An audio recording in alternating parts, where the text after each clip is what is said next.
La sanctification dans cette vie ne sera jamais complètement complète, ce qui signifie que les croyants lutteront toujours contre le péché qui subsiste. Paul décrit cette bataille contre le péché dans Romains 7, 15, 25. Dans ce passage, il note que même s'il désire faire ce qui est bien aux yeux de Dieu, il fait souvent ce qui est mal à la place. Il fait le mal qu'il ne veut pas faire et ne fait pas le bien qu'il veut faire.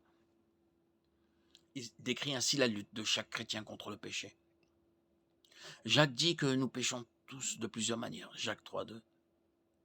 L'expérience nous montre que nous luttons différemment contre le péché. Un péché étant peut-être plus un point de trébuchement pour un croyant que pour un autre. Pour certains, ce peut être la colère, tandis que pour d'autres, ce sont les commérages ou les mensonges. Nous pouvons faire référence à un péché particulièrement difficile à surmonter comme un péché assiégeant ou un péché habituel.